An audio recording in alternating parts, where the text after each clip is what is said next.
there are three kinds of people when it comes to how we approach Jesus. And I want to tell you about those three and see which one you fall into, which one describes you. The first is the kind of person who views Jesus with a sort of cool intellectual detachment. And these are people who, some of whom look at Jesus and they say, that was a wonderful person, that was an amazing historical figure, and I admire his teachings and I admire his life, but I don't really think he's God. And others look at him as, well, he's the guy who started this movement that I think causes so much trouble in society today and is the root of so much evil. But either way, they never really give him a whole lot of thought. He doesn't really impact their lives in any profound or significant way. They just look on him with sort of a cool intellectual detachment, like you and I might look on Winston Churchill or Abraham Lincoln.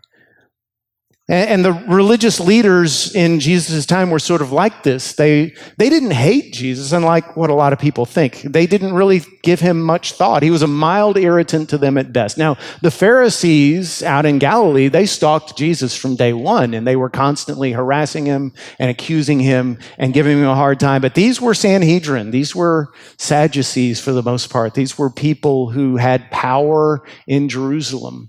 And Jesus wasn't really much of a factor in their lives until he showed up that week and did his little number in the temple where he flipped over tables and chased out the money changers and got to their bottom line, and then they needed to get rid of him.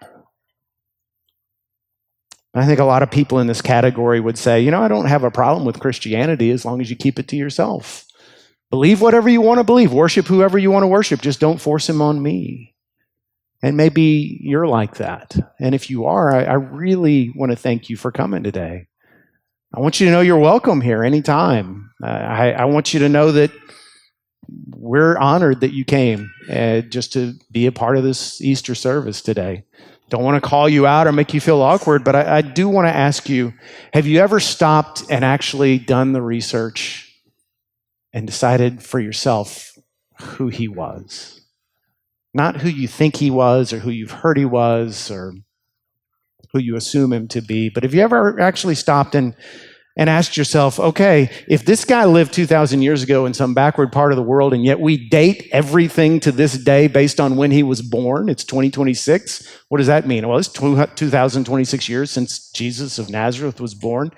Now, that's not proof he was God in human flesh, but it is proof that he was a very influential person. Have you ever stopped and done the research and asked yourself, who is this guy? Because wouldn't it be a shame if you stood someday before a big white throne of judgment and there sits Jesus and you realize only then, my goodness, I've missed everything that was right and important about life. So let me invite you, let me urge you to do that research, to study it, to think it through. And my number and my email address are on the website. I'd be happy to talk to you, dialogue with you, answer any questions. I'm not going to pressure you because I don't think that works. And honestly, I don't get paid anymore if you believe or you don't. But I would like for you to figure this out. And that's my challenge, my encouragement to you. There's another category of people, and that is those who don't think Jesus could ever accept them.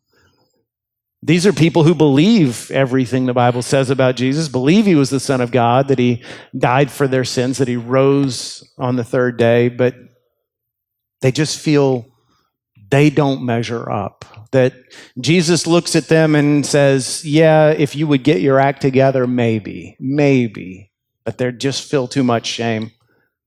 And you know what?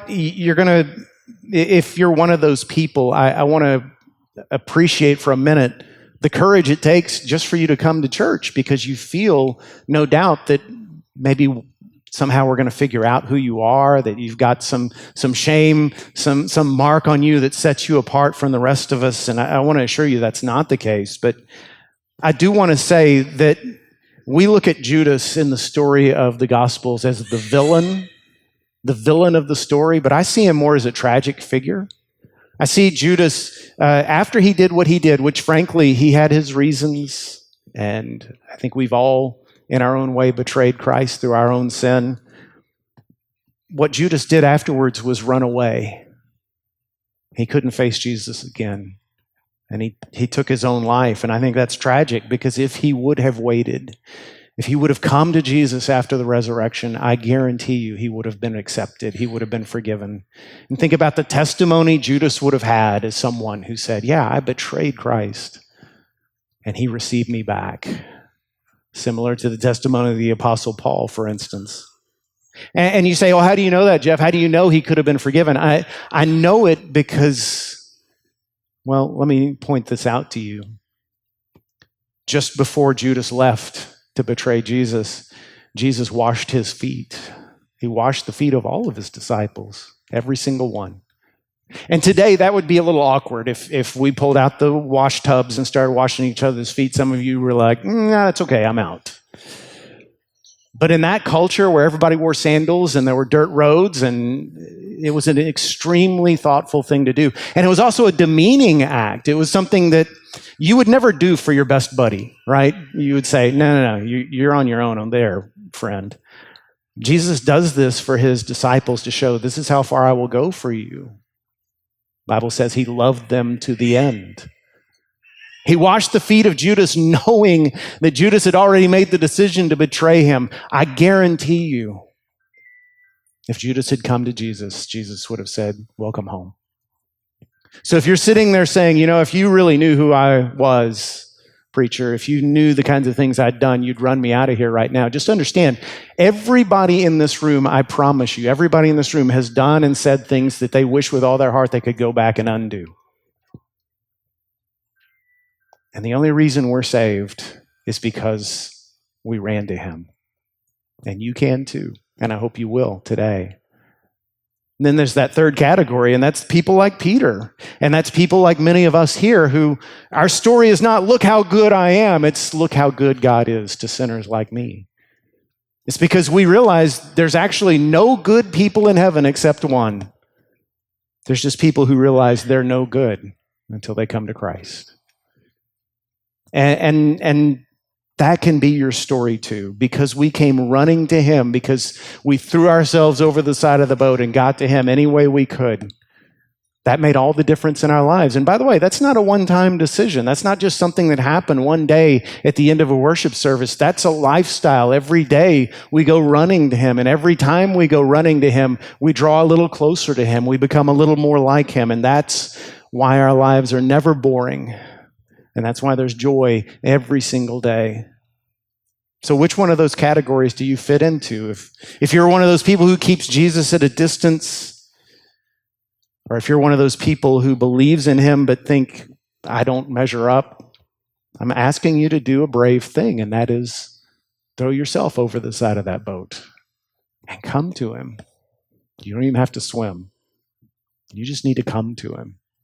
Come to him, and you'll soon realize it's the decision you should have made a long, long time ago.